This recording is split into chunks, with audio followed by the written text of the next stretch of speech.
everyone, I've been trying to film this video for like literally 6 hours. I'm so like out of like practice with how I do my videos and stuff. Like I'm sitting at the chair and I look like the Hunchback of Notre Dame because all I've done since my last video is get piercings and get fat.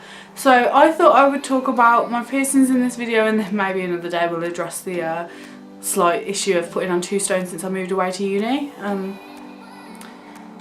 Alcohol and takeaways, what can I say? But basically the reason that I haven't been able to upload for a good 9 months is that as soon as I moved in, I dropped tea on my MacBook and I just couldn't afford to get it fixed, so I sold it for parts and I bought a cheap laptop, and I really regret that because if I'd have just like done a little bit more research, I would have known that I could have bought a refurbished MacBook for the same price that I bought a Windows laptop for. And I just wasn't really happy with the Windows laptop because I just couldn't get decent software on it. I was used to using iMovie. Like I really love my Apple products, I'm not gonna lie. So over this holiday I just worked a lot and I got a refurbished Mac. I'm in hella debt and here I am getting MacBooks and piercings and tattoos. But I mean, it makes good content because I can talk to you about my piercings now. I didn't have a lot of piercings in my last video. I think that I only had like my nose and my bottom lip, but I've got like a good like 4 or 5 since then, and I'm going to start like at the very beginning with the first piercings I ever got, and then I'm going to talk about like ones that maybe I don't have anymore, or like ones that like I had to take out and stuff. So my first piercings that I ever got were my earlobes, and I think that's just a standard piercing that most like people get when they're younger. I was at an age where I decided that I wanted it done. I had them done when I was about 7 and they never even healed up, not really. I started stretching my earlobe like within the past few weeks, but I don't think that I'm going to keep it because it just really hurt. I've only got like a 1.6 milliliter. It's not a milliliter, is it? A 1.6 millimeter bar through it, and it hurts like hell. So my next piercing after my earlobes was my nose, and I got it done on this side at first, and I had this done when I was about 12 I think, and I had it done at a place called Salamanders, which is in Derby. Now I am from just outside Birmingham and I do live in Birmingham now, but I was visiting family when I had this done, and this was £10 and I never really had any problems with it. I can't really remember much about the piercing place, and I don't know if I was given like any aftercare instructions, but I just kept it clean as best as I could. Tried not to take it out too much. I had it pierced at the start of the 6 weeks holiday when I was at school, so in the September when I went back I could take it out. It still healed like if I take it out for a long time, so I'd just put it back in at lunchtime and break times and stuff. It was only in lessons that I actually took it out. And I did that trick where you get a like bog standard nose stud and you put foundation on it and then a bit of clear nail varnish, and then when you put it back through it looks kind of like a spot. But some teachers are wise to it, some like just don't care. But I remember like I'd get home from school some days and trying to take it like and put it back in, or it was just horrible. And then the following year after that I got some cartilage at the top of my ear pierce, and again I had it done while I was visiting my family, so I had it done at Salamanders again. I actually lost this earring when I was washing my hair or something like that, and I didn't notice for a while, and because I didn't notice for so long, it's kind of healed up. Like I can feel that there's a scar there from where the hole was, but if I try and put an earring through it, it just absolutely won't go in. But then after I had my ear done, I never got any more piercings for quite a while after that, until I got my belly button pierced when I was about 19. I think I was getting it pierced because I just lost a lot of weight and I was going on holiday and I was like feeling confident.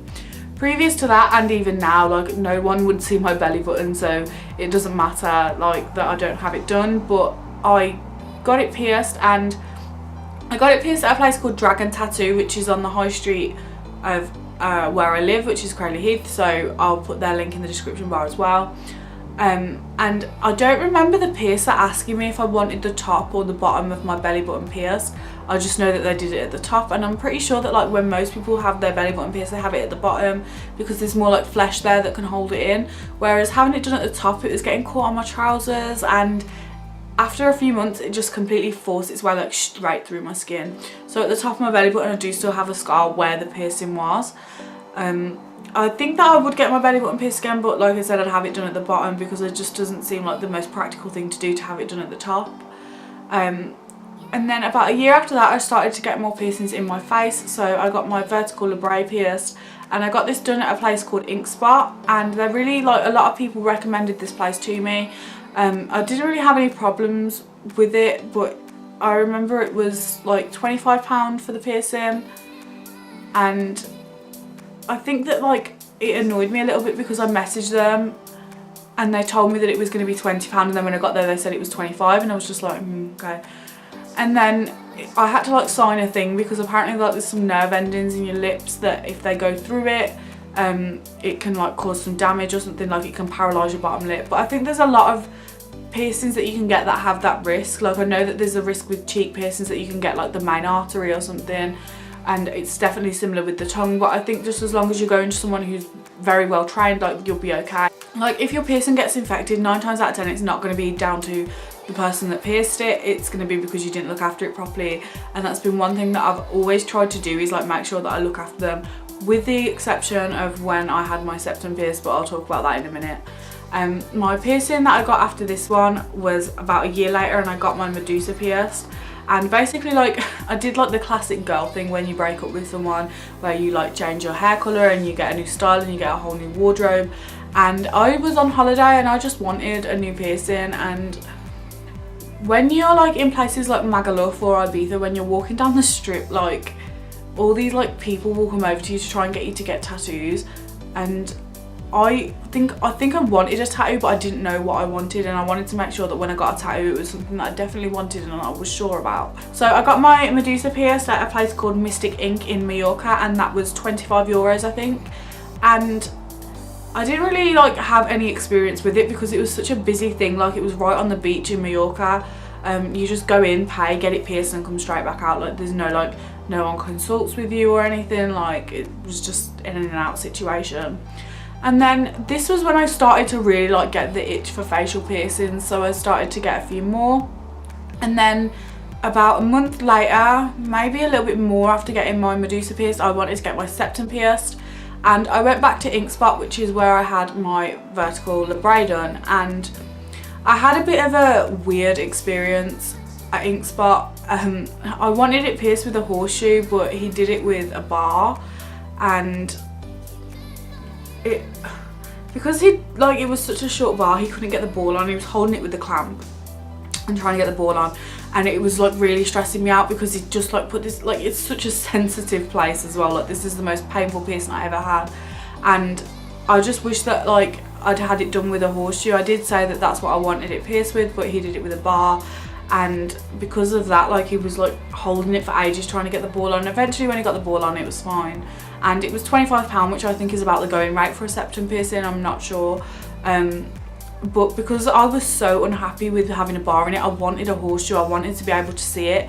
I went to Claire's Accessories and I bought a horseshoe piercing, and then I went to the pub after with my friends, which was like a recipe for disaster, because as soon as I'd had like a bottle of wine, me and my friends decided to change the piercing, and I can just remember like pulling the bar out, and that just literally like in a horror film when someone like bursts like a blood vessel and it pops, it was like that, and it just sprayed and it was horrible. And don't ever change your piercing the day you get it done because it's not safe.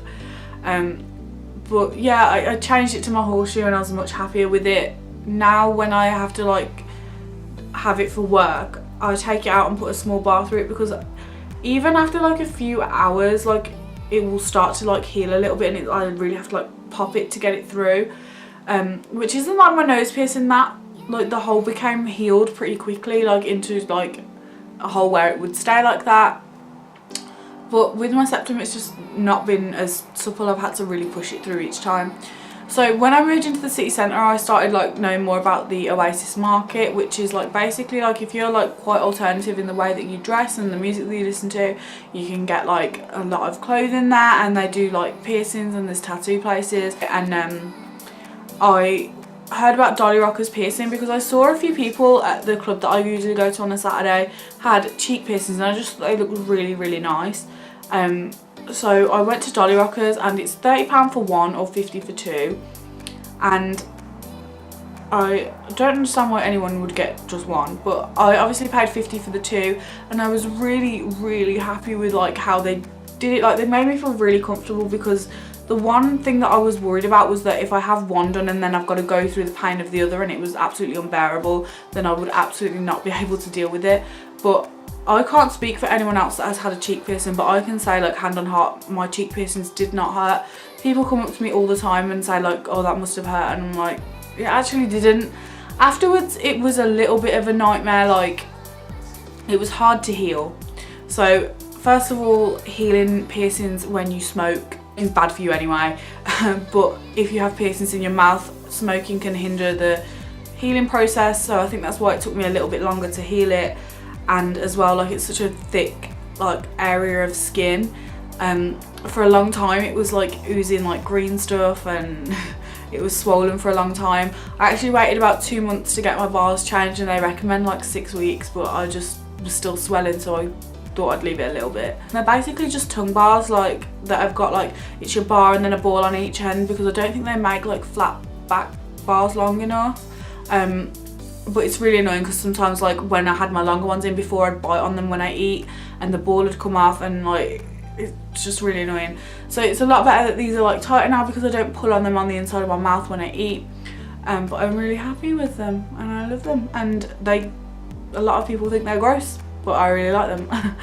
And then my last piercing that I got was my nose done on the other side, and it was basically just the same situation as getting it done the first time, just the other nostril. I had that done at Dolly Rockers as well, and that was £10, but I used to have a ring through this side, but since I got like the double one, I started wearing a ball on each one because I just thought it looked better.